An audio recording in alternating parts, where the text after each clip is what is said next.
iyadoo inta badan fatahaadii webiga Shabeelle daadadka ay ka baxeen xaafadaha magaalada Beledweyne xarunta gobolka Hiiraan ayaa dadkii kala hore biyaha uga baxay magaalada ayaa hadda bilaabeen dib u dhistaan guryahooda iyo guriga goobahooda ganacsiga ee magaalada Beledweyne soo noqoshada iyo dib u dhiska degdega ah ayaa waxaa sabab u ah kuleyl iyo waliba dhibaatooyin kala duwan oo ay ku qabaan halkii markaas ay ku barakaceen ah deegaanka Ceel Jaalle qaar ka mid ah dadkan ayaa ka hadlay sida ay hawsha markaas u wadaan waxaan nahay dadkii u qaxay deegaanka Ceel Jaalle waxaan u soo laabanay hadda xaafidaheeni oo hore aan ugu soo guurnay waan ku noolaawaynay deegaanka Ceel Jaalle ilaan deegaankaas wuxuu yahay deegaan buuraha u dhow waa deegaan aad u kulul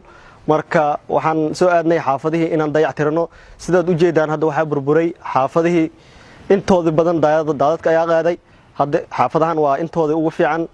marka sidaad u jeedaan xaalka sidaan ayuu marahay xaafadda waan ku soo laabanay laakiin dadka qaar guriyaashooda waa la qaaday dad ku dhow wadayaasha anaga hadda xoogaa waa fiicannahay laakiin dad ayaa guriyaashooda maqan dad ayaa ku hanti beelay marka sidaas ayay wax u jiraan annagana kolba waxaan nahay ummadii beledka ku nooleedo biyo baxada ay saameysay qasbiin nooma aha shaqo bas aan shaqeyno waxaas oo dhan waxa nooga qiimo badan anagoo xaafadeena ku noolaano sidaas daraadeed waxaan ilaahay ka baryaynaa dib dambe inuu biyo baxada ilaahay noogu soo bixin maantana sidaad arkaysaan waa shaqadii dayactirkan haynaa waan shaqaynaynaa ummadii xaafadooda way ku soo laabanaan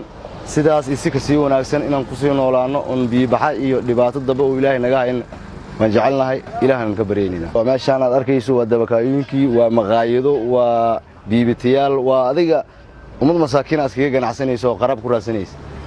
reer Beledweyne ayaa sanadihii ugu dambeeyay waxa aad ugu dhuftay fatahaado kala duwan oo markaas uu sameeyay webiga Shabeelle iyo daadad ka yimid dhinaca Itoobiya ilaa haddana ma jiraan gurmad dadkaasi la gaarsiiyay marka laga reebo meelaha qaar markaas biyo dhaamin laga sameeyay Ibraahim Maxamed Geedi warbaahinta qaranka Beledweyne.